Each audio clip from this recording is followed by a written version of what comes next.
property before I call the cops, because broke strangers don't walk through private gates and invent ownership. You can call whoever you want, but I'm not walking away from land my family has kept for generations. Your family? Don't stand there and embarrass yourself. People like you don't own places like this. You keep saying that like your opinion has the power to erase what this place really is. Mm-hmm. She stepped closer, raising her phone while neighbors watched from their porches. When the officers get here, they'll remove you and remind everyone who actually belongs here. Malcolm didn't move as the patrol cars rolled toward the gate. Vanessa had no idea this was the moment her perfect life started coming apart.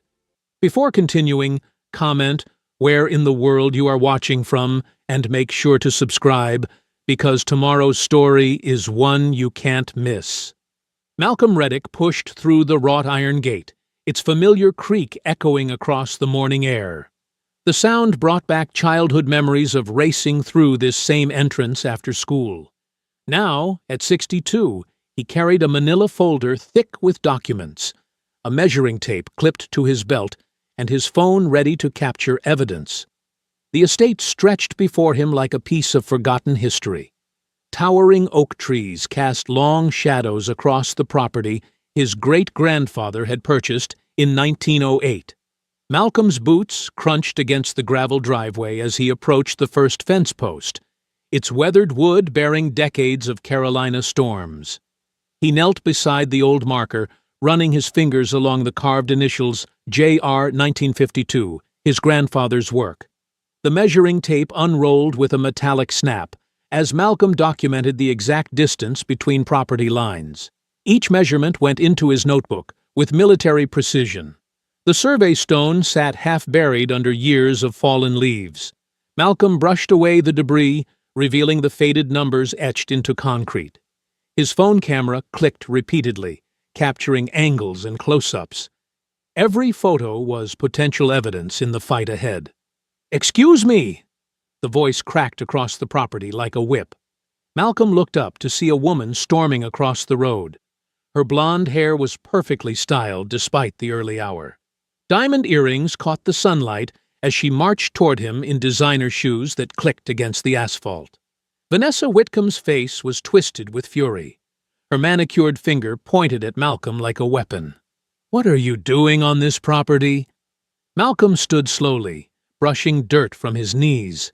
His voice remained steady. "Good morning, ma'am. I'm documenting the property lines." "You're trespassing." Vanessa's voice pitched higher. "Who sent you here? What company are you with?" "I'm not with any company." Malcolm's tone stayed calm and professional. "This is my family's land." Vanessa's laugh was sharp and ugly. "Your family's land? Don't be ridiculous. People like you don't own property in Ashford Pines. This isn't Section 8 housing." Malcolm felt the familiar tightness in his chest that came with recognition. He'd heard this tone before, in a dozen different places, from a dozen different people who looked just like her. His military training kicked in. Stay calm. Document everything. Let them expose themselves. "Ma'am, I can show you the deed if you'd like." He reached toward his folder. "Don't you dare!" Vanessa stepped back dramatically. "I don't know what scam you're running, but it won't work here. This is a respectable neighborhood." Malcolm raised his phone, thumb hovering over the record button. "For both our protection, I'm going to record this conversation." "Record this?" Vanessa's eyes went wide with outrage. "You have no right. I'm calling the police right now. They need to know there's a suspicious man threatening residents." "I haven't threatened anyone." Malcolm's voice remained level as the recording began. "I'm standing on my own property, conducting a legal survey." Vanessa had already pulled out her phone, fingers flying across the screen. Her voice transformed into a performance of terror and distress. 911? I need help immediately. There's a black man on my street threatening me. He's recording me without permission and refuses to leave when I've asked him to stop trespassing." Malcolm stood perfectly still on his family's lawn, phone steady in his hand, watching this woman perform for an emergency dispatcher while standing in the middle of a public road. The first patrol car's tires crunched against gravel as it pulled up to the curb. A second vehicle followed close behind, both cars positioning themselves with clear sightlines to the property. Malcolm kept his hands visible at his sides, the manila folder tucked under his left arm, his phone still recording in his right hand. Officer Daniel Harper stepped out of the lead car, his uniform crisp and his movements deliberate. His partner, Officer Luis Alvarez, emerged from the passenger side, both men scanning the scene with professional attention. Harper's eyes moved from Vanessa, who stood in the middle of the road gesturing wildly, to Malcolm, who remained motionless on the lawn beside the survey marker. "He won't leave!" Vanessa's voice carried across the morning air like a siren. "I told him this is private property and he's still here. Arrest him, not me." Harper raised his hand slightly, a gesture that suggested calm. "Ma'am, we need to understand what's happening here. Can you step back to the sidewalk, please?" "Step back?"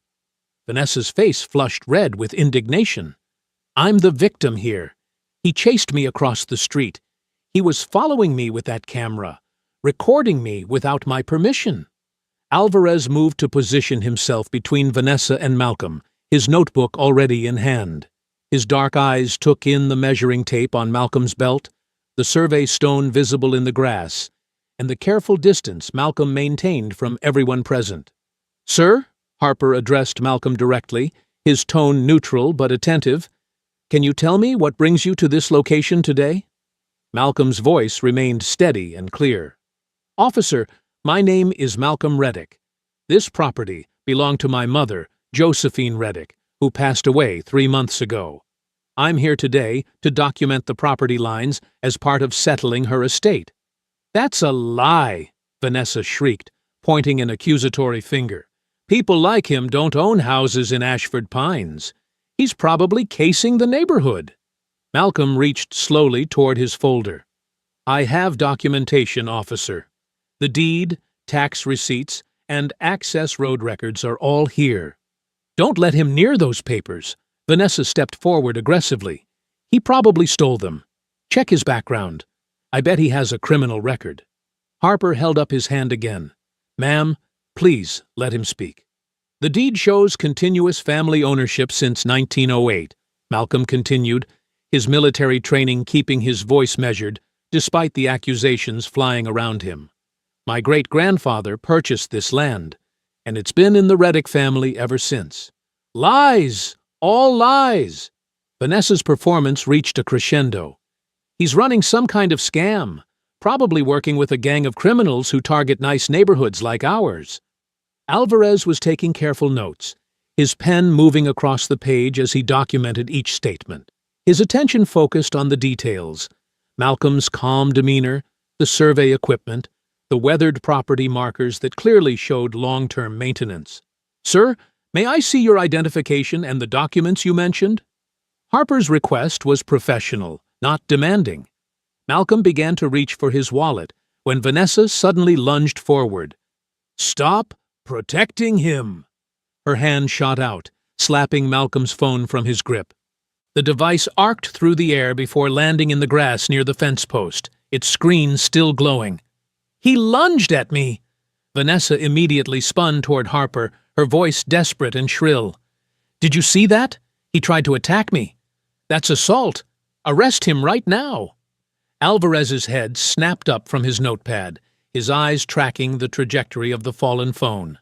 The device lay several feet away, its red recording light still blinking steadily in the morning sun. Harper pulled his patrol tablet from its mount, the screen glowing as he accessed the county property database.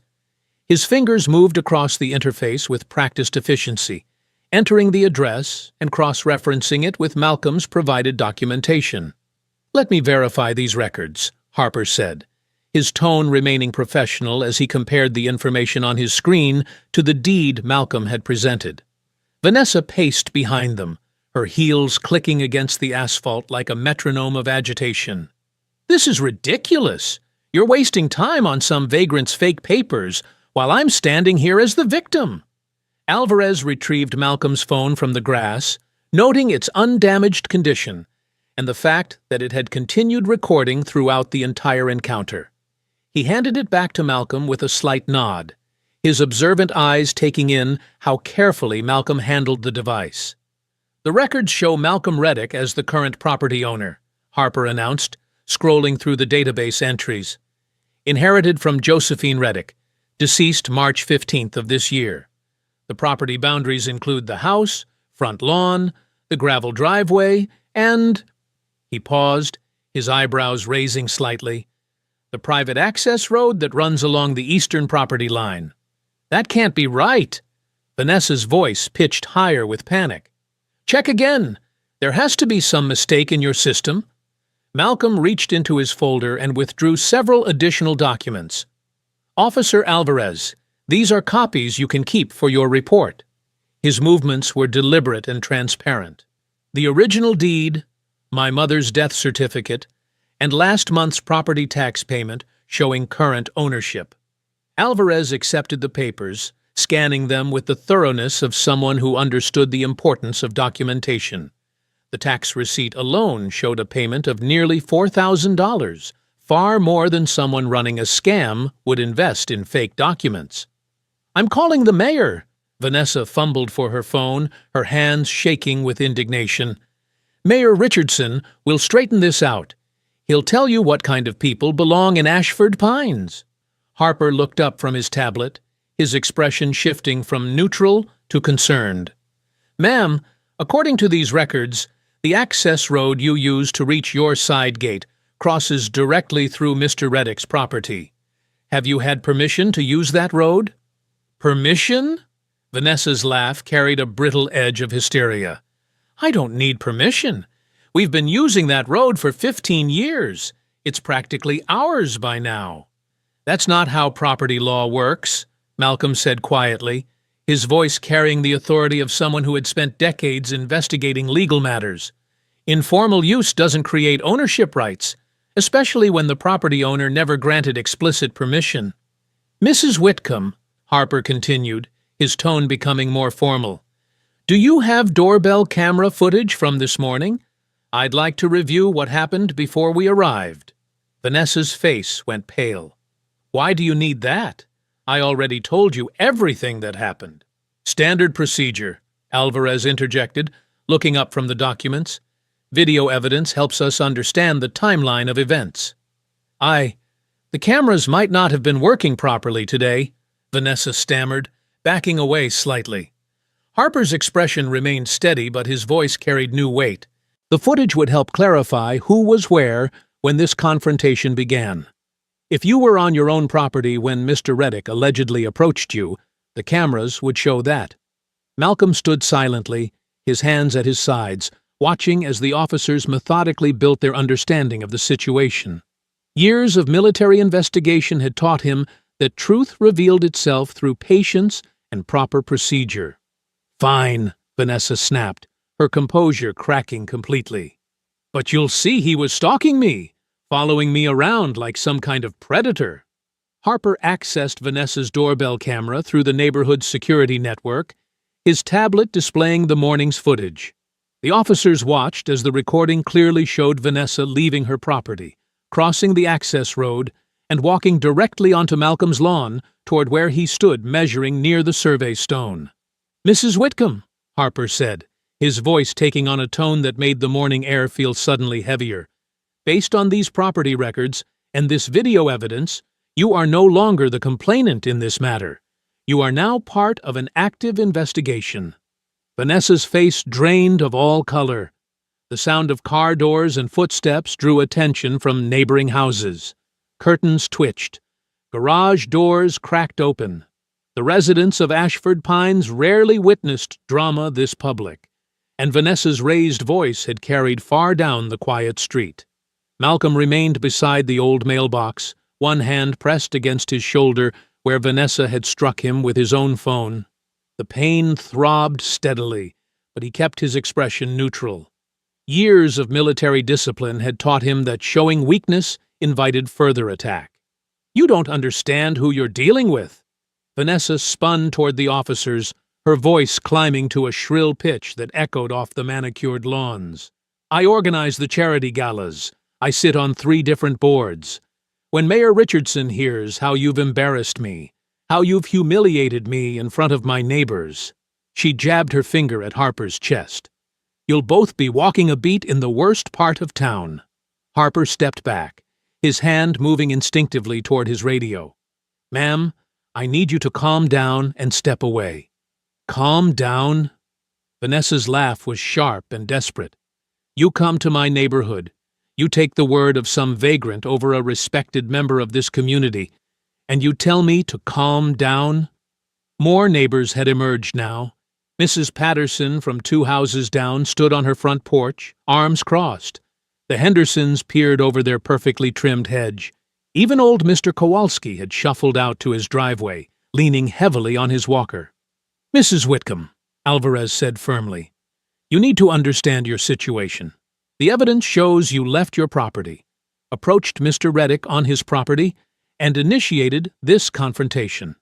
"Evidence?" Vanessa whirled around, her designer blouse now wrinkled and stained with grass. "You think you're so smart with your little cameras and your paperwork." She pushed past Harper with surprising force, lunging toward Malcolm. "Give me that folder. I know there's something fake in there." Her manicured fingers clawed at the manila folder in Malcolm's hands, trying to wrench it away from him. Papers scattered as Malcolm instinctively pulled back, protecting the documents that contained his mother's legacy. "That's enough!" Alvarez moved quickly, stepping between Vanessa and Malcolm. His voice carried the authority of someone who had seen this kind of escalation before. "Mrs. Whitcomb, you have now physically struck Mr. Reddick's phone, filed a demonstrably false police report, and actively interfered with our investigation." Vanessa stumbled backward, her chest heaving. "You don't know what you're doing. This man tricked you. He's probably some kind of con artist who forged those papers." She spun toward the growing crowd of neighbors, her arms spread wide in a gesture of desperate appeal. Tell them what kind of people live in Ashford Pines. Tell them this doesn't belong here." The neighbors stood in complete silence. Mrs. Patterson looked uncomfortable. The Hendersons exchanged glances but said nothing. Mr. Kowalski shifted on his walker, but remained quiet. Not one person stepped forward to support her. The silence stretched like a held breath. Vanessa's face cycled through emotions, confusion, disbelief, and finally, crushing realization. The community she had ruled through fear and social pressure was watching her public meltdown with the detached interest of spectators at someone else's disaster. "Mrs. Vanessa Whitcomb," Harper said, producing handcuffs from his belt, "you are under arrest for filing a false police report, assault, and obstruction of justice." "This is insane!" Vanessa screamed as the metal cuffs clicked around her wrists. "You're arresting me? I'm the victim here." Harper guided her toward the patrol car, his grip firm but professional. "You have the right to remain silent. Anything you say can and will be used against you in a court of law." "Malcolm Reddick," Vanessa twisted in Harper's grasp, her voice carrying across the street. "You think you've won something? You have no idea what you've started. This neighborhood will never accept you. Never." Malcolm knelt slowly, gathering the scattered papers from his mother's folder. His hands were steady, despite the pain in his shoulder. The deed, the tax receipts, the survey maps, all the proof of his family's rightful place in this community lay spread across the grass like fallen leaves. Malcolm pushed through the front door of the Reddick house, dust motes dancing in the fading sunlight that filtered through grimy windows. The old floorboards creaked under his weight as he made his way to the kitchen table, still clutching his mother's manila folder. His shoulder throbbed where Vanessa had shoved him, but the ache felt distant compared to the surreal events of the afternoon. He pulled out his phone and scrolled through his contacts until he found the number Eleanor Briggs had given him months ago. She had handled some legal questions about his mother's estate, and Malcolm trusted her judgment more than any lawyer he knew. "Eleanor Briggs," came the crisp voice after 2 rings. "Ms. Briggs, this is Malcolm Reddick. I need your help." Malcolm's voice was steady, but he could hear the exhaustion creeping in around the edges. "Malcolm, what's happened?" Malcolm explained everything. Vanessa's confrontation, the road records that proved his property line, the arrest. Eleanor listened without interruption, occasionally making small sounds of acknowledgement. "The woman who filed the false report," Eleanor said finally. "What was her last name?" "Whitcomb. Vanessa Whitcomb." The silence stretched for nearly 10 seconds. Malcolm could hear papers rustling on Eleanor's end. "Malcolm, you need to understand something. The Whitcomb name isn't just some wealthy family throwing their weight around. They're connected to Whitcomb Meridian Development. Graham Whitcomb runs one of the biggest development companies in the state." Malcolm frowned. "Development company?" "They've been pushing for approval on a massive gated community project. We're talking about $1 billion development that would change the entire character of your area. Luxury homes, private golf course, exclusive amenities." Eleanor's tone grew sharp. "The kind of project that makes people very rich and very desperate. And you think this has something to do with what happened today?" "Malcolm, I think what happened today was no coincidence. If they're trying to build something that big, they need every piece of land in that area. Your property could be the key to the whole project." Across town, the fluorescent lights of the county jail cast harsh shadows on Graham Whitcomb's face as he strode through the processing area. His charcoal suit was perfectly tailored, his silver hair immaculate despite the late hour. He moved with the confidence of someone who had never doubted his place in the world. The desk sergeant looked up nervously. "Mr. Whitcomb, your wife is in processing room 3. The paperwork should be ready in about an hour." Graham didn't acknowledge the man. He pushed through the door marked "Authorized Personnel Only," as if he owned the building. Vanessa sat hunched over a metal table, her designer clothes wrinkled and stained. Her mascara had run, leaving dark streaks down her cheeks. When Graham entered, she looked up with desperate relief. "Graham, thank God you're here. This whole thing is insane. They actually arrested me. Can you believe it?" Graham's expression remained cold. "I can believe you failed." Vanessa blinked. "Failed?" "Graham, I did exactly what you said. I confronted him. I tried to make him look dangerous." "And where did that get us?"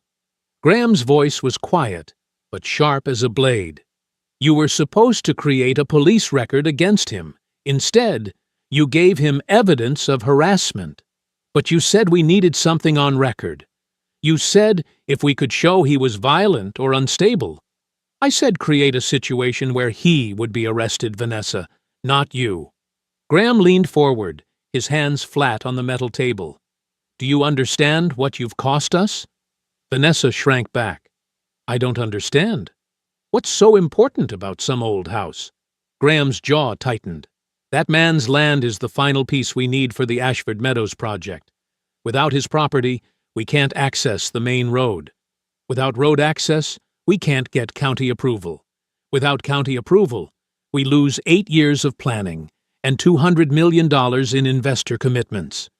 Back in the dusty kitchen, Malcolm ended his call with Eleanor and sat in the growing darkness. The weight of the day pressed down on him like a physical thing. He needed answers, and the only place he might find them was in his mother's belongings. He walked to the small desk in the corner where Josephine had paid bills and written letters. The drawers stuck with age and disuse, but Malcolm worked them open one by one. Bills, recipes, old photographs of family gatherings.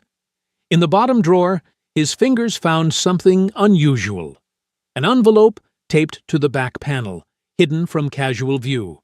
Malcolm worked it free and held it up to the dim light filtering through the window. In his mother's careful handwriting, the envelope was labeled, "If they come for the land, start here." Malcolm's fingers trembled as he tore open the envelope. The kitchen was still dark, dawn just beginning to creep through the dusty windows. He spread the contents across the scratched wooden table like pieces of a puzzle. Old county maps showed property lines in faded ink. His mother's handwriting covered the margins in careful notes. Filed March 15th. J.R. never missed payment. Tax office claims Delinquent? False. Check signature on lien 471B. Malcolm's chest tightened. Among the papers were photocopies of tax liens filed against Josephine Reddick's property. According to the documents, his mother had fallen behind on payments months before her death. The liens gave the county authority to seize the land for unpaid taxes, but Malcolm remembered helping his mother organize her finances just before he deployed. She never missed a payment, not once. He pulled out his phone and dialed Eleanor's number. "Malcolm, it's barely 6 in the morning. I need you to come to the house. Now, I found something." Eleanor arrived 40 minutes later, carrying a leather briefcase and 2 cups of coffee.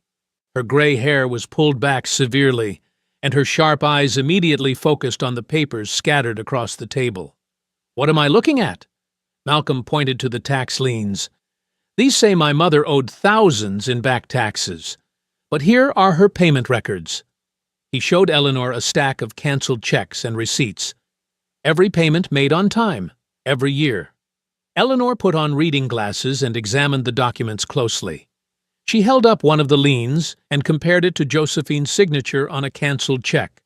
"Malcolm, look at this signature."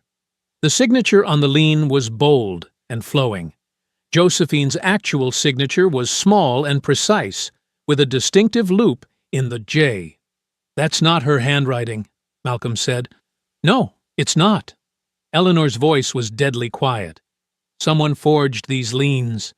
They created false tax delinquencies to justify seizing your mother's land." Malcolm felt rage building in his chest, but he forced it down. Anger wouldn't help now. "Can we prove it?" "We can try, but we need more evidence. A lot more." Across town, Graham Whitcomb paced the marble floor of his study, while Vanessa nursed a cup of coffee with shaking hands. Her bail hearing had been a formality. The judge knew the Whitcomb family well. "You embarrassed us," Graham said without looking at her. "The entire county knows you were arrested for harassing some old man." "I was trying to help. You said we needed him gone." Graham stopped pacing. "I said we needed him discredited. There's a difference." He turned to face her, his expression calculating. "But maybe we can salvage this." "What do you mean?" "You're going to become the victim." Graham's tone was matter-of-fact. "That man threatened you. He made you fear for your safety in your own neighborhood. You were so terrified you called the police." Vanessa blinked. "But that's not what happened." "That's exactly what happened.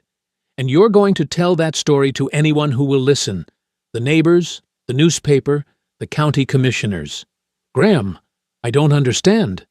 "You don't need to understand." His voice cracked like a whip. "You need to do what I tell you. Make Malcolm Reddick look like a dangerous man who terrorizes innocent women." Back at the property, Malcolm spent the afternoon methodically photographing everything. His military training had taught him the importance of documentation. He captured every boundary marker, every survey pin, every road sign that established the property lines. Eleanor worked beside him, taking detailed notes about each photograph. "Your mother was smart to document all this," she said, examining a rusted survey marker. "She knew something was wrong. She always said the land would tell its own story if you knew how to listen." The sun was setting when Malcolm noticed the black SUV. It sat at the edge of the property line, engine running, tinted windows hiding whoever was inside. The vehicle hadn't been there an hour ago. Malcolm lowered his camera and stared at the SUV. It didn't move. The engine kept running like a predator waiting to pounce. The morning news played on every television in Ashford Pines. Vanessa Whitcomb sat in her pristine living room, dabbing her eyes with a tissue, as the reporter leaned forward with practiced sympathy. "I was just trying to maintain our neighborhood standards," Vanessa said, her voice trembling perfectly. "When I approached him about the property condition, he became aggressive, threatening. I feared for my safety." The camera captured every calculated tear. This man moved into our peaceful community and immediately began intimidating residents. I had no choice but to call the police. Malcolm turned off the radio in his truck as he pulled into the Ashford Pines HOA office parking lot. The interview had aired 3 times already. By now, half the county believed he was some kind of menace. The HOA office sat in a converted colonial house, its white columns and manicured lawn designed to project authority. A brass nameplate read, "Patricia Vale, Chairwoman," beside the front door. Malcolm walked inside carrying a manila folder. The receptionist, a nervous woman in her 40s, looked up with barely concealed alarm. "I need to speak with Mrs. Vale about accessing community records," Malcolm said calmly. She's very busy today. I'll wait." Patricia Vale emerged from the back office 15 minutes later. She was a tall woman with silver hair pulled into a severe bun and clothes that probably cost more than most people's monthly rent. Her eyes swept over Malcolm like he was something unpleasant she'd found on her shoe. "Mr. Reddick," her voice was ice-cold, "I understand you've been causing quite a disturbance in our community." Malcolm pulled out his phone and set it on the desk, recording light visible. "I'm here to request access to HOA records regarding my family's property.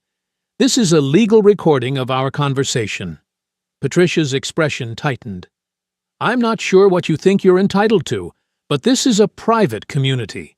Our residents have expressed serious concerns about safety since you arrived." "What safety concerns?" "Don't pretend you don't know. Mrs. Whitcomb was terrified by your aggressive behavior. She's lived here for 20 years without incident until you showed up." Malcolm opened his folder and pulled out a property survey. "According to county records, part of Ashford Pines is built on a road that belongs to my family. I need to see the original agreements." Patricia glanced at the survey, and something flickered across her face. Fear. "I don't know what you're talking about." "This access road." Malcolm pointed to a highlighted section. "It's listed in HOA documents as community property, but it's actually private land that was never sold or donated." "Why is that?" Patricia's hands trembled slightly as she reached for the survey. We don't have time for fishing expeditions. Our records are confidential." "Confidential from the actual property owner?" "You need to leave, now." Patricia's voice rose. "Before I call security. I haven't broken any laws by requesting public information. This conversation is over." Malcolm picked up his phone and folder. "I'll be filing a formal records request through the county. Have a good day, Mrs. Vale." Outside, 2 men in dark uniforms waited beside Malcolm's truck. Private security patches decorated their shoulders, and their tactical vests suggested they weren't here for casual conversation. "You Malcolm Reddick?" The larger guard stepped forward, blocking Malcolm's path to the driver's door. "That's right. Communities had complaints about you disturbing residents, making people uncomfortable." Malcolm kept his voice steady. "I haven't disturbed anyone. Mrs. Whitcomb says different." The second guard moved closer, crowding Malcolm against the truck. "Maybe you need to understand how things work around here." "How's that?" "Decent people don't appreciate troublemakers." The first guard placed his hand on Malcolm's chest and shoved him hard against the truck door. "Especially ones who don't know their place." Malcolm absorbed the impact, his military training keeping him balanced. The guard expected him to push back, to throw the first real punch. That's what they wanted. Evidence. Instead, Malcolm twisted sideways, slipping out of the guard's reach without striking anyone. "I'm leaving now." "Smart choice," the guard called after him. "Next time might not go so easy." Malcolm climbed into his truck and drove away without looking back. His hands stayed steady on the wheel, but anger burned in his chest like molten steel. They wanted him to lose control, to become the dangerous man Vanessa had described on television. He wouldn't give them the satisfaction. 20 minutes later, Malcolm parked outside Eleanor's law office and gathered his folder of evidence. The HOA records were definitely part of the fraud. Patricia Vale's reaction had confirmed it. Now they needed to prove exactly how deep the conspiracy went. Eleanor was waiting in her conference room when he arrived, legal pads and case law books spread across the polished table. "The HOA records are part of it," Malcolm said without preamble. "They're hiding something about that access road." Eleanor spread Josephine's documents across the polished conference table like pieces of a massive puzzle. The manila envelope had contained more than Malcolm expected. Much more. "Your mother wasn't just protecting her own property," Eleanor said, holding up a thick folder labeled County Land Records, 1995-2015. She was documenting everything. Malcolm picked up a handwritten list in his mother's careful script. 23 names, all black families, all former landowners in the county. The Williams family, Eleanor read from another document, lost 40 acres in 2003 due to alleged tax defaults, except the tax records show their payments were current. She flipped to another page. The Johnsons, 60 acres seized for code violations that were never actually filed with the county. Malcolm's jaw tightened as he scanned his mother's notes. Each case followed the same pattern: forged documents, fake violations, pressure sales where families were told they had no choice but to sell for pennies on the dollar. 20 years, Malcolm said quietly. She spent 20 years watching this happen. Eleanor pulled out a yellowed legal document dated 1962. "This is the original deed to your family's land, but look at this." She placed a more recent document beside it. "Someone filed an amended deed in 1998, claiming your family only owned the house and 2 acres. The rest supposedly reverted to the county for unpaid taxes. Taxes that were never owed." "Exactly. Your mother documented every forgery, every fake filing." Eleanor's voice grew harder with each revelation. "The Whitcombs aren't just developers, Malcolm. They're running a systematic land theft operation." Malcolm found another folder filled with photographs, pictures of families being evicted, sheriff's deputies removing furniture from homes, bulldozers destroying houses that had stood for generations. At the bottom of the pile, Eleanor discovered a carbon copy of a legal complaint. Josephine's final signature was dated just 3 days before her death. "She was going to file this," Eleanor whispered. "A federal civil rights lawsuit naming Graham's father, the former county clerk, and 12 other defendants." Malcolm stared at the document. His mother's life work. Her final act of defiance. She died before she could deliver justice to the families who'd trusted her with their stories. "The current development project," Eleanor continued, studying a site map. "It's not just about your land. They need to destroy whatever evidence is still hidden on your property. Bank records, original documents, maybe even more testimony from victims."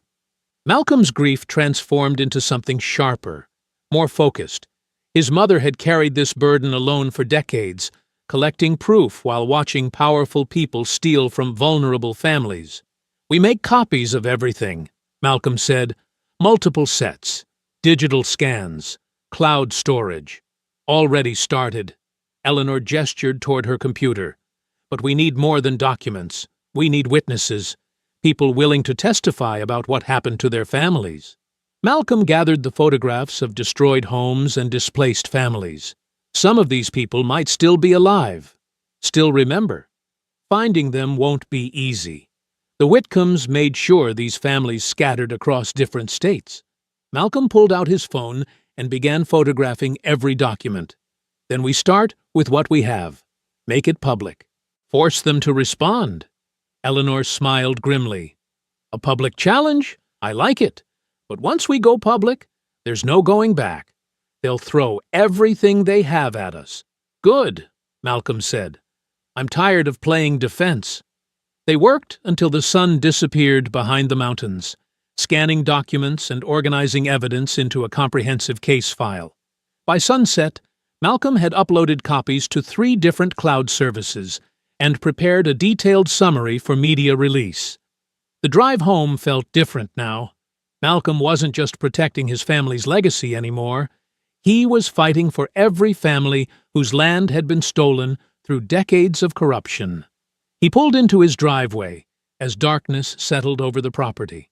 The house looked exactly as he'd left it, but something felt wrong. Malcolm grabbed his flashlight and walked the perimeter, checking windows and doors. Near the back porch, his beam caught fresh boot prints in the soft earth. Size 11 or 12. Treaded soles. Recent. Someone had been here while he was gone. The county zoning board meeting room buzzed with more activity than Malcolm had seen in years. Usually, these monthly sessions drew maybe a dozen residents complaining about neighbor disputes or permit delays.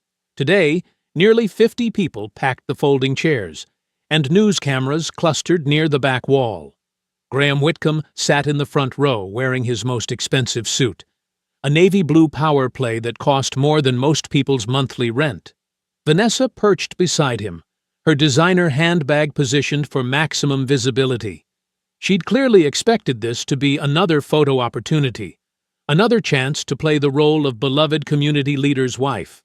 Malcolm entered quietly through the side door with Eleanor at his side. Behind them walked the Hendersons, an elderly black couple whose family farm had been seized 15 years ago. The Patels followed, carrying a folder of documents from their grocery store that had been condemned through mysterious code violations. More families filtered in, people Malcolm had tracked down over the past week using his mother's carefully preserved contact lists. Councilman Everett Sloan called the meeting to order with his usual pompous ceremony. He wore his political smile like armor, the same expression he used for ribbon cuttings and charity galas. First item on our agenda, Sloan announced, is the final approval for Whitcomb Meridian's Sunrise Valley Development Project. This represents a significant investment in our community's economic future. Graham stood smoothly, his confidence filling the room like expensive cologne. Thank you, Councilman Sloan. As you know, we've completed all environmental assessments and obtained the necessary permits. We're ready to break ground immediately following today's approval. Several board members nodded approvingly. This was supposed to be a formality, a rubber stamp on a deal that had been arranged months ago behind closed doors. Malcolm rose from his seat in the middle section. I'd like to address the board regarding this proposal. Sloan's political mask slipped for just a moment. Sir, public comment isn't scheduled until... My name is Malcolm Reddick. My family owns property that Whitcomb Meridian claims to have purchased legally. Malcolm's voice carried clearly through the room without needing amplification. I have evidence proving that claim is false. Murmurs rippled through the audience. Graham's jaw tightened, but he maintained his businessman's composure. Vanessa shifted uncomfortably, suddenly aware that cameras were turning away from her perfectly styled appearance. Eleanor stood and handed Malcolm a thick folder. These are copies of forged liens filed against the Reddick estate, Malcolm continued. Documents with signatures that don't match county records. Tax claims for amounts that were never assessed. Mrs. Henderson raised a trembling hand. They did the same thing to us. Her voice shook with decades of suppressed anger. Said we owed back taxes we never owed. Forced us to sell our farm for nothing. Mr. Patel stood next. Our store was condemned for violations we fixed years earlier. The inspection reports were falsified. More voices joined in. Family after family sharing nearly identical stories. Forged documents. Fake violations. Pressure sales orchestrated through fear and fraud. Sloan banged his gavel repeatedly. Order! These accusations are completely inappropriate for this forum. Actually, Eleanor said, stepping forward with legal authority, they're entirely appropriate. She produced an official document sealed with the county court's stamp. This is a temporary restraining order, freezing all development activity on disputed properties until ownership records can be properly reviewed. The room erupted. Graham's face went white, then flushed deep red. For the first time since Malcolm had known him, the developer looked genuinely trapped. His carefully orchestrated approval was crumbling in real time. This is outrageous, Vanessa hissed, loud enough for everyone to hear. These people are just trying to get attention. One of the news cameras swung toward her, capturing her moment of pure entitlement. The reporter looked delighted to have caught such perfect footage. The board members huddled in confused discussion. What had seemed like a routine approval was now a potential legal nightmare. Board Chairman Williams finally spoke up. In light of these new developments, we're postponing the Whitcomb Meridian approval pending legal review. Applause erupted from the audience. Malcolm felt hands patting his back, voices thanking him for giving them hope. The families who had been silenced for years were finally being heard. Outside the courthouse steps, Malcolm stood beside Eleanor as reporters shouted questions. The afternoon sun felt warmer somehow, like a weight had been lifted from the entire town. "We won the day," Malcolm told Eleanor quietly. Across the parking lot, Graham Whitcomb sat in his black Mercedes, watching them through the windshield. His hands gripped the steering wheel so tightly his knuckles had gone white. His eyes held something Malcolm had never seen there before: pure, murderous rage. The dashboard clock read 11:47 p.m. when Malcolm turned onto Millbrook Road. Eleanor's office lights had stayed on until well past closing time as they prepared backup copies of every document. The decoy evidence bag sat on his passenger seat, filled with photocopies and blank papers designed to look convincing from a distance. The real evidence remained locked in Eleanor's office safe. They both knew tonight would bring retaliation. Malcolm's headlights cut through the darkness as he navigated the winding back road toward home. Dense woods pressed close on both sides, broken only by the skeletal framework of Graham's unfinished development. Construction equipment sat abandoned like sleeping giants in the pale moonlight. The black SUV appeared in his rearview mirror without warning. No headlights, just a dark mass moving fast on the narrow road. Malcolm's military training kicked in instantly. He pressed the accelerator, feeling his old pickup truck respond with a growl of protest. The speedometer climbed past 50 on curves designed for 30. The SUV closed the distance anyway. Metal crashed against metal as the larger vehicle slammed into his rear bumper. Malcolm's hands fought the steering wheel as his truck lurched sideways toward the drainage ditch. Gravel sprayed from his tires as he regained control. "Come on," he muttered through gritted teeth. The SUV pulled alongside him on a straight stretch. Malcolm caught a glimpse of the driver, ski mask pulled low, face invisible in the darkness. The passenger window was down. Something metallic glinted in the moonlight. Malcolm yanked his wheel hard right just as the SUV swerved toward him. His truck bounced over the shoulder and into the construction zone. Orange traffic cones scattered like bowling pins as he weaved between concrete barriers and piles of steel rebar. Behind him, the SUV followed relentlessly. Its bigger engine and all-wheel drive gave it advantages on the rough terrain. The gap closed again. Another impact sent Malcolm's truck skidding across loose gravel. His headlights swept wildly across unfinished road surfaces and construction trenches. One wrong turn would send him tumbling into a 20-foot excavation. Then he saw it. The old service path his father had used to access the back 40. It was barely wide enough for his truck, certainly too narrow for the SUV. Malcolm cut the wheel sharply left and plunged into the tree line. Branches scraped against his windows as the narrow trail swallowed his truck. In his mirrors, he watched the SUV slide past the entrance, unable to stop in time. He drove deeper into the woods until the path became impassable. Then Malcolm grabbed the decoy bag and ran. His boots crunched through dead leaves as he moved through familiar forest. Every shadow could hide an attacker, but these were his woods. He knew every deer trail and fallen log. Behind him, voices shouted in frustration. Flashlight beams swept randomly through the trees. They had found his truck, but lost their target. Malcolm crouched behind a massive oak and waited. 20 minutes passed before the voices faded. Another 10 before he heard engines starting and driving away. When silence returned, he began the long walk home. The orange glow appeared first as a distant flicker through the trees. Then the smell hit him. Smoke and burning wood carried on the night breeze. Malcolm's walk became a run as he climbed the ridge overlooking his family's property. The Reddick house was fully engulfed. Flames shot through the roof where his mother had installed new shingles just 2 years before her death. The front porch, where 3 generations had watched summer sunsets, collapsed in a shower of sparks. Windows exploded outward from the heat, scattering glass across the yard like fallen stars. Fire trucks arrived as Malcolm reached the edge of his driveway. Their sirens wailed uselessly in the night. Water arced from their hoses, but the old wooden structure was already lost. Firefighters focused on keeping the blaze from spreading to the surrounding forest. Chief Martinez approached Malcolm, his face grim in the firelight. "I'm sorry, son. We got here as fast as we could." Malcolm said nothing. He stood motionless as his childhood memories turned to ash and smoke.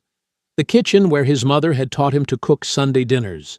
The living room where she had read him stories about justice, always winning in the end. The study where she had secretly documented decades of corruption. All of it reduced to glowing embers. By dawn, the news vans had arrived. Local reporters interviewed neighbors who claimed they had seen Malcolm's truck speeding away from the property around midnight. Anonymous sources suggested financial troubles and insurance fraud. Graham Whitcomb appeared live on the morning show, his face arranged in carefully practiced concern. It's tragic when people resort to desperate measures. I hope Mr. Reddick gets the help he clearly needs. Malcolm stood before the smoking ruins as police cars pulled into his driveway. Blood from tree branches had dried on his face and hands. His clothes were torn and dirty from his escape through the woods. He remained silent as the officers approached, their expressions already suspicious. The decoy bag was gone, exactly as planned. But his mother's house, the repository of 80 years of family history, had been reduced to a foundation filled with ash. Detective Morris stepped forward with handcuffs ready. "Malcolm Reddick, you're under arrest for arson and insurance fraud." Officer Harper separated Malcolm from the other investigators, leading him to a spot beside the fire trucks, where the morning light filtered through the smoke. His expression was cautious but not hostile, a marked difference from Detective Morris, who continued barking orders at the crime scene team. "Tell me what happened last night," Harper said, pulling out his notebook. "And I mean everything." Malcolm studied the officer's face. No predatory gleam, no smirk waiting for the right moment to pounce. Just a tired man trying to understand what he was looking at. "They chased me," Malcolm said simply. "2 vehicles. Tried to run me off County Road 47 near the construction site." "Who's they?" "I don't know their names, but I know who sent them." Harper wrote steadily. "Why were you out there?" "Because Graham Whitcomb's people have been watching my house for days. I figured if I drove away with something valuable, they'd follow." Malcolm gestured toward the smoking ruins. "Looks like the rest of his crew stayed behind to finish the job." "What were you carrying?" "Decoy documents, copies of old grocery receipts and phone bills. Nothing important." Harper's pen stopped moving. "Decoy? I expected this." Malcolm's voice remained level despite the destruction around them. "My mother spent 30 years documenting corruption in this county. You don't collect that kind of evidence without making enemies. I knew they'd come for it eventually." "So, where are the real documents?" "Safe, in multiple locations." A black sedan pulled into the driveway, cutting through the cluster of emergency vehicles. Eleanor Briggs stepped out, carrying a leather briefcase and wearing the expression of someone ready for war. She marched directly to Harper, ignoring the other officers completely. "I'm Eleanor Briggs, Mr. Reddick's attorney. Before anyone makes accusations about insurance fraud or arson, I demand qualified arson investigators inspect this site." Detective Morris approached from the ruins, scowling. "Ma'am, this is a crime scene." "Exactly, which means it should be investigated properly." Eleanor's voice cut through his protest like a blade. "Not contaminated by officers who've already decided what they want to find." She opened her briefcase and removed a thick folder. "These are copies of documents my client preserved in my office safe. Evidence of systematic fraud involving county officials, judges, and developers, including threats made against the Reddick family." Harper took the folder, his expression growing more serious as he scanned the first few pages. Financial records showing suspicious land transfers, correspondence between Graham Whitcomb and county assessors, affidavits from families who had lost their property under questionable circumstances. "There's more," Eleanor said. "Much more." Malcolm walked toward the foundation, stepping carefully around the debris. The old stone basement walls had partially survived the fire, but the intense heat had caused several sections to crack and shift. In the northeast corner, a gap had opened where two foundation stones had separated. He knelt beside the opening, peering into the darkness behind the stones. His fingers found the edge of something metallic. "Harper," he called quietly. The officer approached, Eleanor close behind. Malcolm reached into the gap and pulled out a metal document box, its surface blackened by age but otherwise intact. Then another, and another.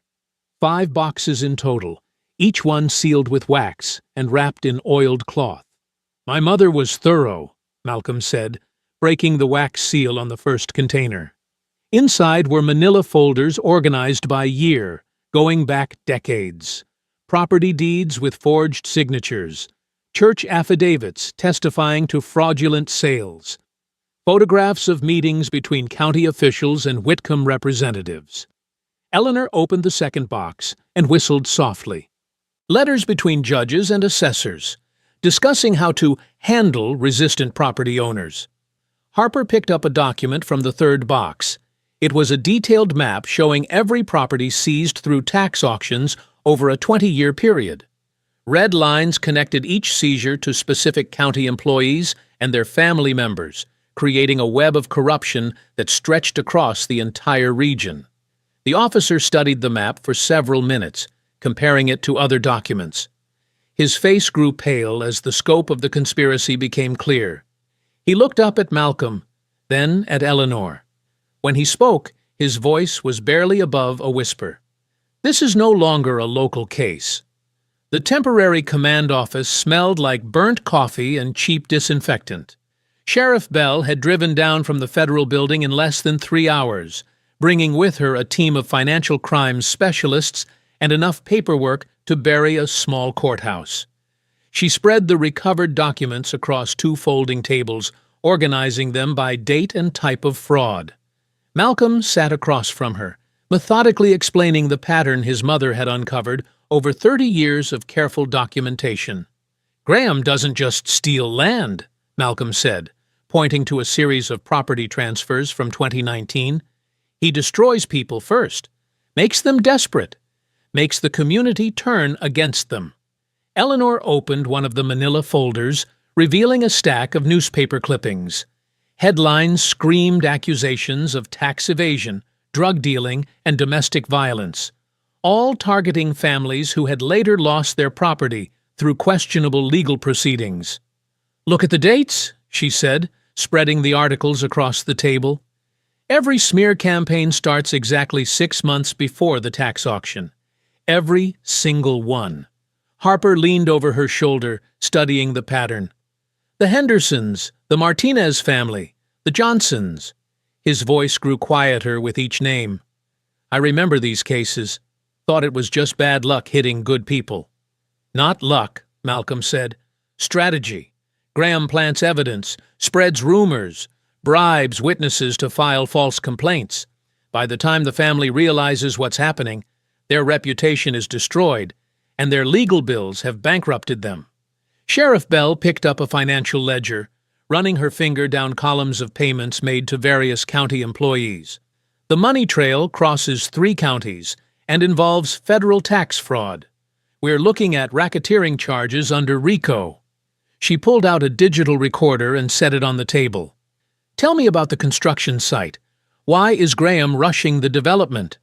Malcolm walked to the window, looking out at the courthouse where his family had lost their first legal battle decades ago. "Because he knows time is running out.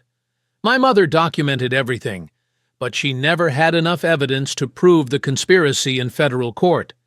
Graham's been waiting for her to die so he could grab our land and bury the proof." "But the proof didn't burn," Eleanor said. "Graham doesn't know that yet." Malcolm turned back to the group, his expression thoughtful. "He thinks the fire destroyed everything. Right now, he believes he's won." Harper frowned. "So, what's the plan? Arrest him?" "Not yet," Marcia said. "We need him to expose the network. If we grab Graham now, the other players will disappear. Judges will retire early, county employees will transfer to different departments, Evidence will vanish from filing cabinets. Malcolm nodded slowly. Graham's arrogant. Always has been. If he thinks victory is certain, he'll get sloppy. Start celebrating before the job is finished. Eleanor's face darkened. That sounds extremely dangerous, Malcolm. These people already tried to kill you once. They tried to scare me. There's a difference. Malcolm pulled out his phone, showing them a text message that had arrived an hour earlier. Look at this. The message was from an unknown number. Heard about the fire. Sorry for your loss. Time to move on. Call if you want to discuss selling the remaining acreage. Graham? Harper asked. Has to be. He's not even trying to hide it anymore. Malcolm set the phone on the table. He thinks I'm broken. Thinks losing the house and the documents means I'll give up and take whatever offer he makes. Marcia opened her briefcase and removed several small electronic devices. A digital recorder no bigger than a matchbook. A body camera disguised as a shirt button. A GPS tracker that looked like a car key. If you're serious about this, we'll wire you completely. Video, audio, and location tracking. The moment you feel unsafe, you say the code word, and we move in. Eleanor grabbed Malcolm's arm. This is insane. Graham's desperate now. Cornered animals are the most dangerous. Graham's not cornered yet, Malcolm said gently. He thinks he's hunting. But when predators think they're about to feed, they make mistakes. They expose themselves. Harper's radio crackled with static. He stepped away to answer it, speaking quietly with dispatch. When he returned, his expression was grim. Graham's people filed permits this morning for a private groundbreaking ceremony, tomorrow at 9 a.m., right on the disputed construction site. Malcolm smiled for the first time since the fire. Perfect. He's so confident he's throwing a party on stolen land. That's not confidence, Eleanor said. That's a trap. Maybe. But it's also an opportunity. Malcolm picked up the body camera, examining its tiny lens. Graham wants to humiliate me publicly. Show the whole county that the Reddick family is finished. He'll invite county officials, local business owners, maybe even some of the families he's destroyed. Marcia activated the recording equipment, testing each device methodically. You understand what you're walking into? Graham will have security, probably armed. And if he suspects you're recording, he won't suspect anything, because as far as Graham Whitcomb knows, Malcolm Reddick is a defeated man with nothing left to lose. Malcolm clipped the GPS tracker to his keyring. Sometimes the best way to catch someone is to let them think they've already caught you. Harper checked his service weapon, making sure the holster was secure. We'll have unmarked units positioned around the site. Federal agents in surveillance vehicles. If anything goes wrong... It won't go wrong, Malcolm interrupted, because Graham's going to confess everything. On camera, in front of witnesses. Eleanor shook her head, but she was already opening her law files, preparing for whatever evidence Malcolm might collect. You're either very brave or completely insane. Malcolm picked up the digital recorder, testing its weight in his palm. Maybe both. But tomorrow morning, Graham Whitcomb is going to tell me exactly how he destroyed my family. And this time, the whole world is going to hear him. The morning sun cast long shadows across the construction site as Graham Whitcomb adjusted his silk tie and stepped up to the temporary podium. White folding chairs were arranged in neat rows across the cleared dirt, filled with investors in expensive suits, county officials clutching coffee cups, and homeowners association leaders whispering among themselves. Ladies and gentlemen, Graham began, his voice carrying easily across the gathering through the wireless microphone clipped to his lapel. Today marks a historic moment for our community. Despite malicious rumors and desperate attempts to derail progress, Whitcomb Meridian Development will move forward with the Ashford Pines Luxury Resort Complex. Polite applause rippled through the crowd. Behind Graham, a large banner displayed architectural renderings of gleaming hotel towers, golf courses, and swimming pools. The construction equipment stood ready. Bulldozers, excavators, and cement trucks lined up like an army prepared for battle. Vanessa Whitcomb sat in the front row, her blonde hair perfectly styled despite the early hour. She wore a cream-colored dress suit that probably cost more than most people earned in a month. Patricia Vale occupied the chair beside her, clipboard balanced on her knees, taking notes with the focused intensity of someone documenting history. Councilman Everett Sloan shifted uncomfortably in his metal folding chair, mopping sweat from his forehead with a monogrammed handkerchief. The morning was cool, but his nervous perspiration had nothing to do with temperature. Some individuals have attempted to spread false claims about this development, Graham continued, his tone growing harder. Desperate people making desperate accusations. But property records don't lie. Legal documents don't change because someone wishes they did. A murmur of agreement passed through the investors. Several HOA board members nodded approvingly. Patricia Vale made another note on her clipboard. That's when Malcolm appeared at the edge of the construction site. He walked slowly down the center aisle between the folding chairs, his footsteps deliberate and measured. The bruises on his face from the house fire were still visible, purple shadows under his left eye, a healing cut across his cheek. His clothes were clean but simple. Dark jeans, a plain white shirt, and work boots that had seen better days. Conversations died as Malcolm passed. Heads turned. Several investors exchanged uncomfortable glances. The easy confidence of the ceremony began to crack. Graham's smile faltered for just a moment before snapping back into place. Well, Mr. Malcolm Reddick has decided to join us after all. Malcolm stopped about 10 feet from the podium, his hands relaxed at his sides. He said nothing, just stood there with the patience of someone who had learned to wait for exactly the right moment. I suppose you're here to make another scene, Graham said, his voice carrying a mocking edge that drew nervous laughter from some of the crowd. More wild stories about property theft and conspiracy theories? Still, Malcolm remained silent. Graham's confidence grew with each passing second of silence. The truth is, ladies and gentlemen, that Mr. Reddick's family lost this land fair and square. Legal judgments, unpaid taxes, poor financial decisions spanning decades. He gestured toward Malcolm with theatrical pity. Burned houses don't create ownership, I'm afraid. That's when Malcolm finally spoke, his voice calm and clear enough to carry across the entire gathering without amplification. Graham, why do your loan documents with First National Bank list Reddick family land as projected collateral for this development? The question hit the crowd like a physical blow. Several investors straightened in their chairs. The county officials stopped their quiet conversations.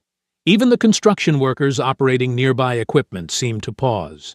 Vanessa's face went pale beneath her carefully applied makeup. She recognized the tone in Malcolm's voice, the same deadly calm she'd heard when he'd confronted her about the false police report, the same quiet certainty that meant he knew everything. Graham's smile twitched, but he maintained his composure. I have no idea what you're talking about.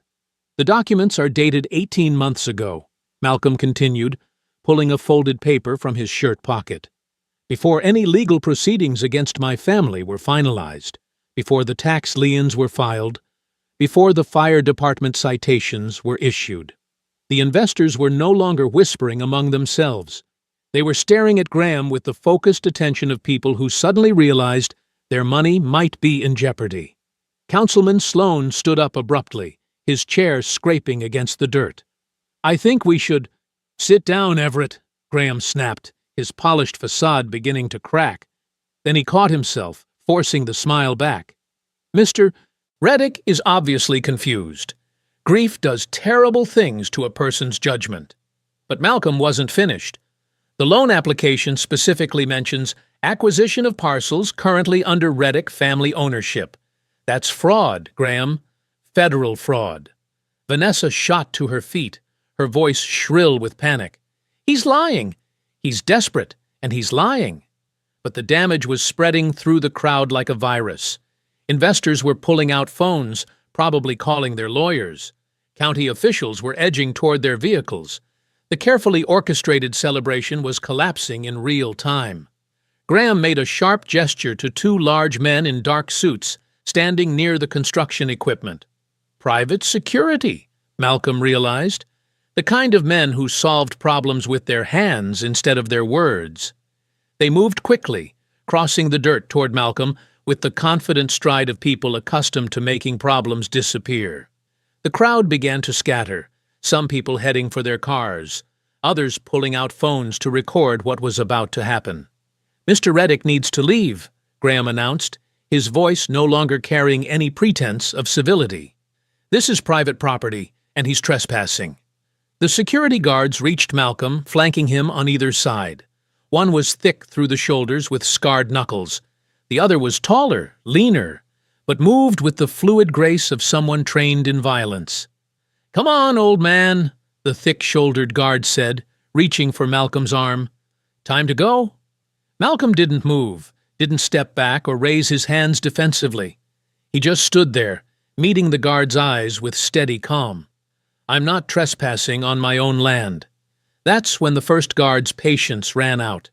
His fist connected with Malcolm's ribs, a brutal shot designed to fold him in half and end the confrontation quickly.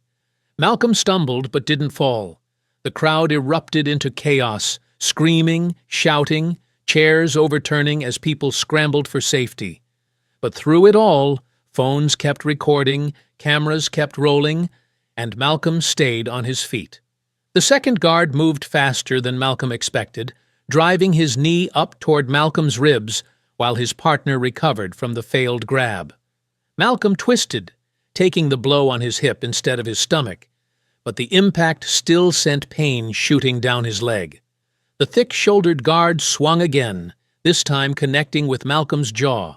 Blood sprayed from his split lip as his head snapped to the side.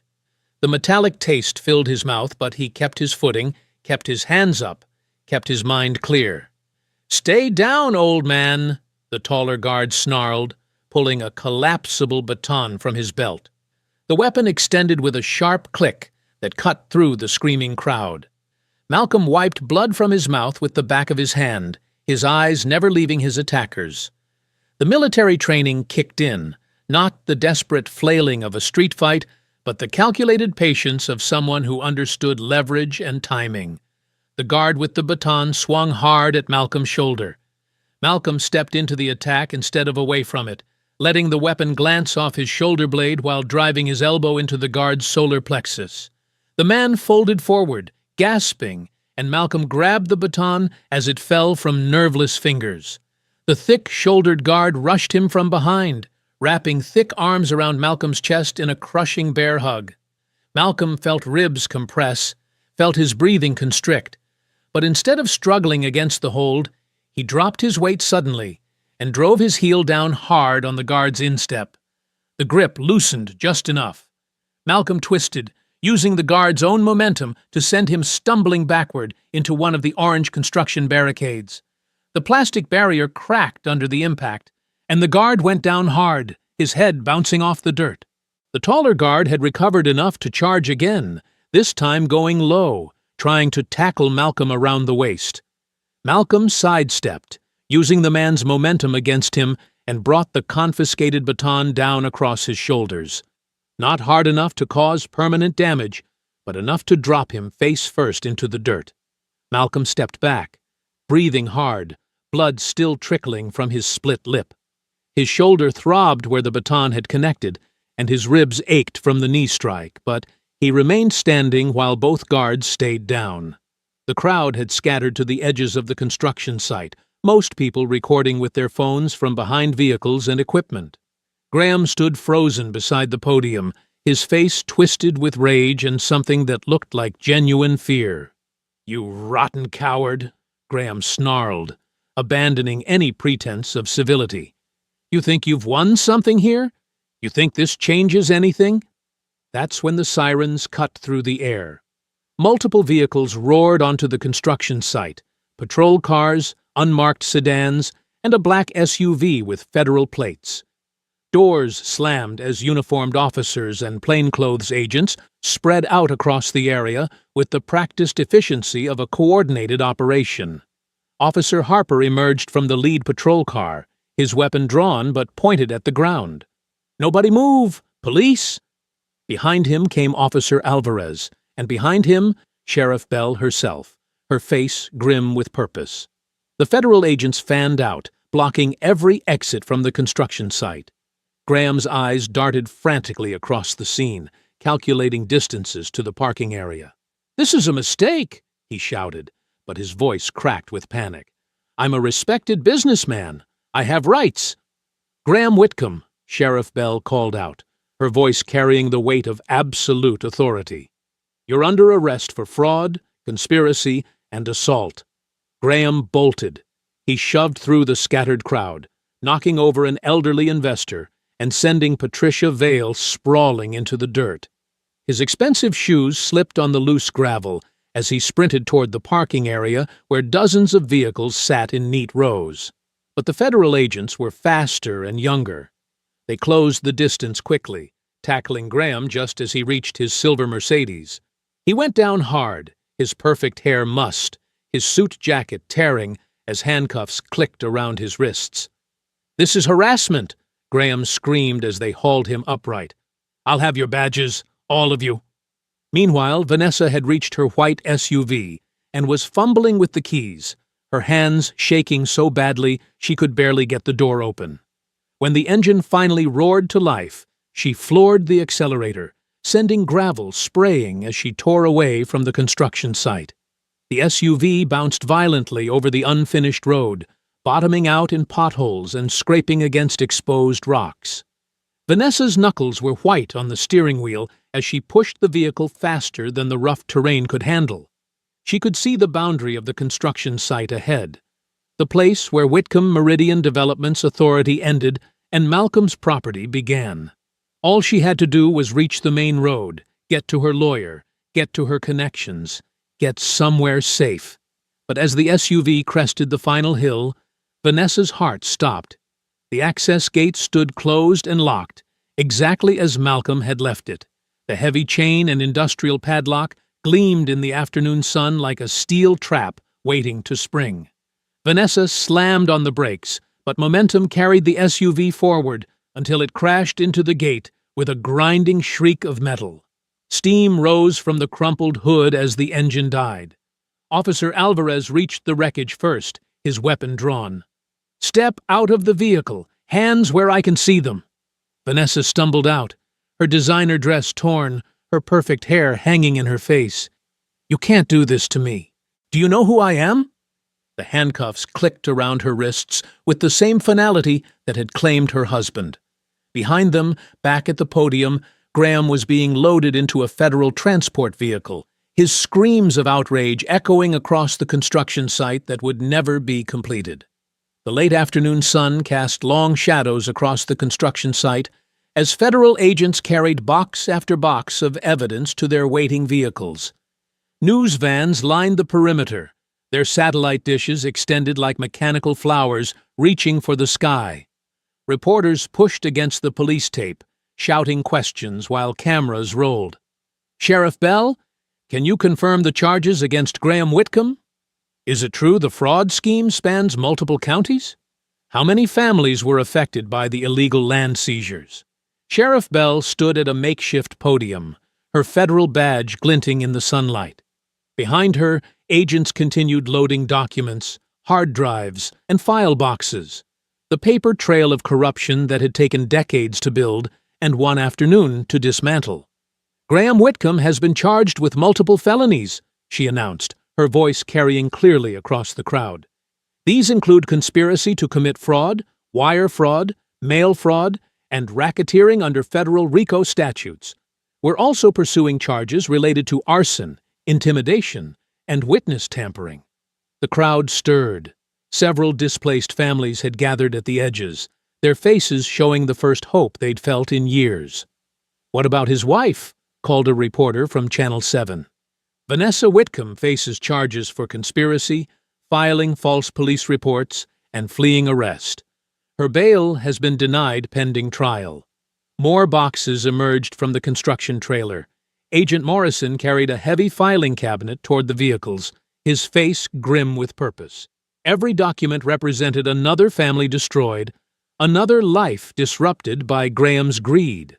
Sheriff Bell, another reporter pressed. We understand county officials were also involved? Patricia Vale, president of the Ashford Pines Homeowners Association, and County Councilman Everett Sloan have been taken in for questioning. Their signatures appear on numerous fraudulent access documents and zoning approvals. We expect additional charges to follow. Malcolm stood near the locked gate, watching the scene unfold with quiet satisfaction. His split lip had stopped bleeding, and the ache in his ribs was manageable. But the real healing would take much longer. Justice, he'd learned, was not a destination, but a process. Sheriff Bell approached him, her expression respectful. Mr. Reddick, I owe you an apology. The way you were treated in my county was unacceptable. The system worked eventually, Malcolm replied, though his tone carried no forgiveness for the weeks of harassment he'd endured. There's something else, she continued. We've opened a full review of every land seizure case in the county going back 20 years.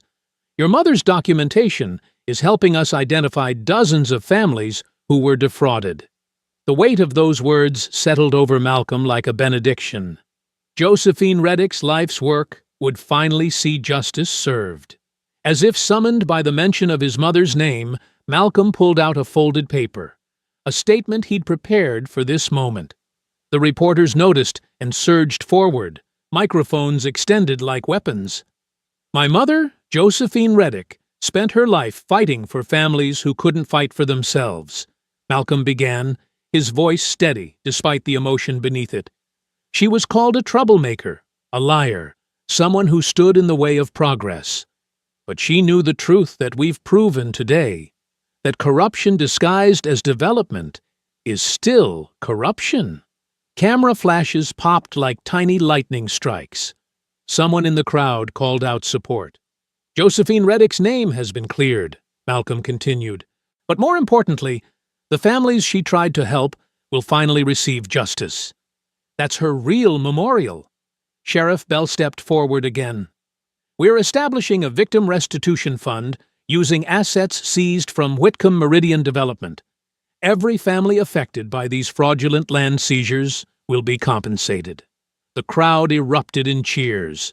Malcolm saw tears on the faces of people who'd been fighting hopeless battles for years, people who'd thought the system would never work for them. Weeks passed like pages turning in a book of restoration. The construction equipment disappeared first, hauled away by court order. The orange barriers and warning signs followed. The scarred earth began to heal as autumn rain washed away the dust of Graham's ambitions. Malcolm won the civil judgment easily, $3.7 million plus attorney fees. The development was officially canceled. The land returned to its rightful boundaries. Control of the access road reverted to the Reddick family, as it should have remained all along. But the biggest victory came when Malcolm announced the creation of the Reddick Justice Center, funded by the civil settlement. It would provide free legal services to families facing property disputes, ensuring that what happened to his mother would never happen to anyone else.